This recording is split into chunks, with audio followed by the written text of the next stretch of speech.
ဒေါသကိုရှေ့ထားပြီးအမှားအမှန်မစင်ကျင်နိုင်တဲ့ဘယင်မင်းမကြီးအတွက်ကျွန်ုပ်မောင်ရွှေတိကျိန်ဆိုပါ၏အပြစ်မဲ့သောမိဖုရားစိုးမဲချီနဲ့ကျွန်ုပ်အားတစ္ဆာတရားကိုမျက်ကွယ်ပြု၍သေစေခဲ့သောအသင်မင်းမကြီးသည်နောင်တတရားကြီးမားစွာ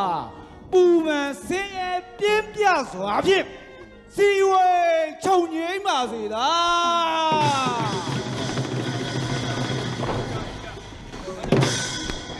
မတဲ့ခင်ကျင်းစာစောမဲကြီးနဲ့မောင်ရွှေသိန်းတို့ရဲ့တစ္ဆာတရားတမိုင်းဆိုတာအောင်နိုင်သူတွေရေးသားတာလို့ဆိုကြပေမဲ့တချို့သောတမိုင်းတွေကတော့ဝိဇ္ဇတ်တွေနဲ့ရေးထိုးခဲ့ရပါတယ်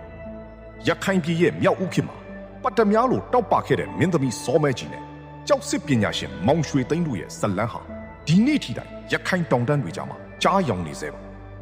ဒါဟာအချစ်အကြောင်းမဟုတ်ပါဘူးဒါဟာတစ္ဆာတရားကိုမျက်ကွယ်ပြုခဲ့တဲ့ဘယင်တစ်ပါးရဲ့အမားနဲ့အပြစ်မဲ့သူနှစ်ဦးရဲ့နာကျင်စရာအဆုံးသတ်အကြောင်းဖြစ်ပါတယ်မင်းသမီးစောမဲကြီးဟာရိုးရိုးရှင်းရှင်းမိန်းကလေးတစ်ယောက်ပါတနေ့မှာတငယ်ချင်းတွေနဲ့ငါးဖမ်းထွက်ရင်ပတ်တများတစ်ခဲကိုတွေ့တယ်မတိနားမလဲတော့လွှင့်ပစ်တယ်ဒါပေမဲ့အဲ့ဒီပတ်တများကသူ့လက်ထဲရောက်နေပြန်ရောသုံးချိန်တိုင်တိုင်လွှင့်ပစ်လဲမရခဲ့ဘူးဒီတဲ့ရင်ကရွာလူကြီးစီမြို့စားစီနောက်ဆုံးဘယင်မင်းမြတ်စီရောက်သွားတယ်ဒီပတ်တများက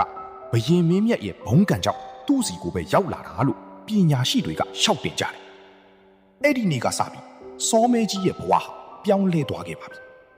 သူ့အလိုဆန္ဒမပါပဲနန်းတော်ထဲရောက်သွားခဲ့ရတယ်အဲ့ဒီအချိန်မှာသူ့မရဲ့ချစ်သူပယံဆရာလေးမောင်ရွှေသိန်းကတော့ဘာကူမှမကာကွယ်နိုင်ခဲ့ဘူးနောက်ဦးပြည့်ရှင်မင်းပါကြီးဘယင်ရာသာကြည်ရတော်မိဖုရားရောက်စားသိလို့ပါကြောစတော့တော်ကလေးပွားလေးဘယင်ဆုံးတဲ့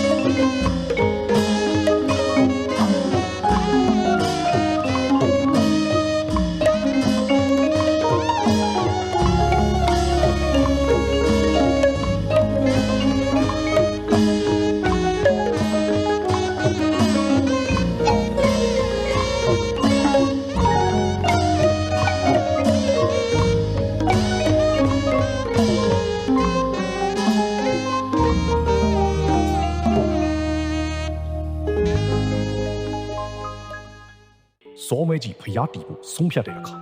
မောင်ရွှေသိန်းကိုပယံဆရာအဖြစ်ခက်အပ်ခဲ့ဒါဟာသူတို့နှစ်ယောက်တော့ငရဲခန်းတစ်ခုပါပဲ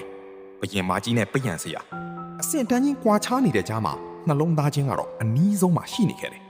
သူတို့တူတူလဲပတ်တဲ့အချိန်ဖျားတီတဲ့အချိန်မှာအဝေးကနေကြည့်နေရတဲ့မောင်ရွှေသိန်းရဲ့ရင်ထဲမှာဘာတွေဖြစ်နေမလဲချစ်ရတဲ့သူကိုပိုင်ဆိုင်ခွင့်မရှိတဲ့အပြင်တပားသူရဲ့မိဖုရားဖြစ်နေတာကိုမျက်စိချိမှာမြင်နေရတဲ့ဝေဒနာပညာဆရာလေးမောင်ရွှေသိန်းရဲ့စိတ်ထဲမှာတတိုးတိုးနဲ့မင်းကငါမချစ်လို့မဟုတ်ဘူးစောမဲကြီးမင်းရဲ့ခေါင်းပေါင်းဖြူအောင်မှာမင်းဘလောက်တောင်ငူနေမလဲဆိုတာငါသိတယ်ငါကိုမကြည့်ပါနဲ့မင်းကငါအဝေးကပဲချစ်ခွင့်ပေးပါတော့သူတို့နှစ်ယောက်လဲပတ်နေတာကိုအမတ်ကြီးများမြင်တွေ့ကဘယင်ကြီးအားမဟုတ်မမှန်သောစကားများဖြင့်ရှောက်တင်ပါတော့တယ်တစ်ချိန်ကမောင်ရွှေသိန်းနဲ့စောမဲကြီးတို့ဟာချစ်သူတွေဖြစ်ခဲ့ကြကြောင်းခုထိဖောက်ပြန်နေကြကြောင်းအကြောင်းစုံအားမူသားသုံးကရှောက်တင်နေပါတော့မနာလိုသူတွေရဲ့အတန်ကြောင့်အမှန်တရားဟာဖုံးကွယ်ခံလိုက်ရတယ်။ဘယင်ကအတိတ်ကိုတွေးပြီးတန်တရားနဲ့ဒေါသကိုပဲဦးစားပေးခဲ့တယ်။မောင်ရွှေသိန်းကိုတေတံပေးလိုက်တဲ့သတင်းကြားတဲ့အခါသူတောထဲကိုထွက်ပြေးခဲ့တယ်။ဒါပေမဲ့စောမဲကြီးကိုဒုက္ခရောက်စေခြင်းနဲ့စိတ်မရှိဘူး။သူပြန်လာခဲ့တယ်။ချစ်သူနှစ်ဦးရဲ့နောက်ဆုံးညဟာအချုပ်ခံတဲ့မှာပါ။အစာမကျွေးရေမတိုက်တဲ့ညတွေသူတို့ဘာတွေပြောခဲ့ကြမလဲ။သစ္စာပြုခဲ့တဲ့စကားသံတွေကနန်းရံတွေကြားမှာပဲ့တင်ထပ်နေခဲ့မှာပါရှိရလေကျမယူသူတွေဘေးအညမပြေလို့စွတ်တို့လောက်ရှိစောမဲကြီးဟာတစ္ဆာဆိုခဲ့တယ်ကျမမဖောက်ပြန်ခဲ့ဘူးဆိုရင်ကျမအလောင်းဟာရေစီးအတိုင်းမဖြောပါစေနဲ့ရေဆန်ကိုတတ်ပါစေတဲ့အချိန်လေးနောက်ကျသွားခဲ့ပြီဘယင်နောင်တရတဲ့အချိန်မှာစောမဲကြီးဟာဝါလုံးနဲ့အငင်းပန်းခံပြီးအသက်ထွက်သွားခဲ့ပါပြီဒါပေမဲ့အံ့ဩစရာကောင်းတော့အောင်စောမဲကြီးရဲ့အလောင်းဟာရေစီးကိုဆန်တက်ခဲ့တယ်အဲ့ဒီမြင်ကွင်းကဘယင်ကိုယူသွတ်လူနေပါဖြစ်စေခဲ့တယ်မောင်ရွှေသိန်းလည်းသူမသခင်ဘယင်ကြီးအားချိန်စာတိုက်ခဲ့တယ် ဒေါသကိုရှေ့ထားပြီးအမှားအမှန်မစင်ကျင်နိုင်တဲ့ဘယင်မင်းမကြီးအတွက်ကျွန်ုပ်မောင်ရွှေတိကျိန်ဆိုပါ၏အပြစ်မဲ့သောမိဖုရားစိုးမဲချီနဲ့ကျွန်ုပ်အားတစ္ဆာတရားကိုမျက်ကွယ်ပြု၍သေစေခဲ့သောအသင်မင်းမကြီးသည်နောင်တတရားကြီးမားစွာပူပန်ဆင်းရဲပြင်းပြစွာဖြင့်စီဝေခြုံငိမ့်ပါစေသာ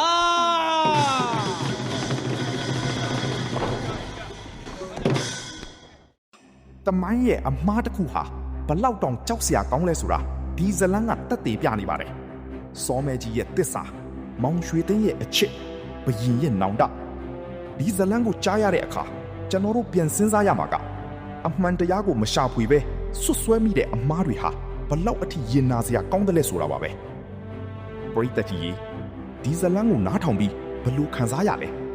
မောင်ရွှေသိန်းရဲ့ကျိန်စာဟာတကယ်ပဲထိရောက်ခဲ့လား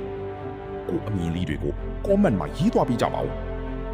အမှောင်လောကရဲ့နောက်ထပ်သမိုင်းဝင်အကြောင်းအရာတွေကိုဆက်လက်တင်ဆက်ပေးမှာဖြစ်လို့ subscribe လုပ်ပေးထားဖို့မမိနေအောင်နော်